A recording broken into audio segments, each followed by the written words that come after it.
Halo, perkenalkan nama saya Hana Natalia Simaremare dengan NIM 270-250-38391. Pada saat ini status saya belum bekerja. Baik, untuk pertanyaan pertama, apakah langkah ini merupakan strategi pemasaran yang bijak atau justru berisiko menciptakan backlash dari konsumen?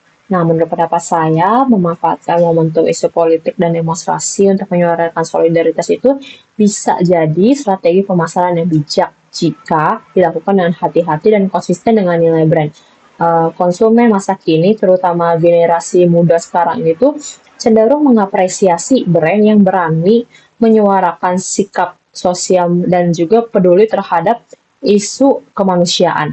Tapi risiko backlash itu sangat besar apabila pesannya disampaikan dianggap tidak tulus, oportunis, atau juga sekadar menumpang tren semata untuk keuntungan mereka sendiri. Nah, dalam kondisi ini, brand bisa dianggap tidak sensitif atau malah jadi kontradiktif dengan perilaku bisnisnya. Nah, jadi langkah ini tuh bisa menjadi pedang bermata dua. Ya, bisa jadi membangun kedekatan emosional dengan konsumen atau justru menjadi merusak reputasi brand tersebut. Kemudian pertanyaan kedua, apa peran manajer dalam mengambil keputusan ini? Para manajer itu berperan penting dalam menimbang risiko dan peluang dari setiap langkah komunikasi brand di tengah situasi sosial yang sedang memanas seperti sekarang ini.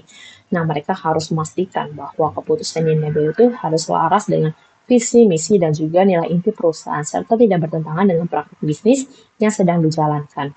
Nah, seorang manajer itu juga perlu melakukan analisis yang mendalam terkait sentimen publik dan percakapan di media sosial dan juga potensi dampak jangka panjang terhadap citra brand. Selain itu, manajer berperan dalam mengkoordinasikan lintas divisi, termasuk tim komunikasi krisis, agar respon perusahaan terukur, konsisten, dan juga dapat dipertanggungjawabkan.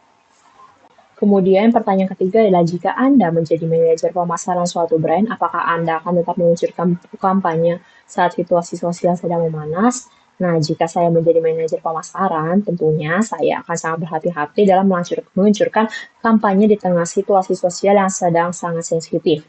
Saya mungkin akan menunda kampanye yang sifatnya itu komersil atau berfokus kepada penjualan saja. Dan saya akan lebih memilih untuk mengarahkan komunikasi brand itu kepada pesan empati, solidaritas, atau juga inisiatif sosial yang relevan dengan situasi saat ini.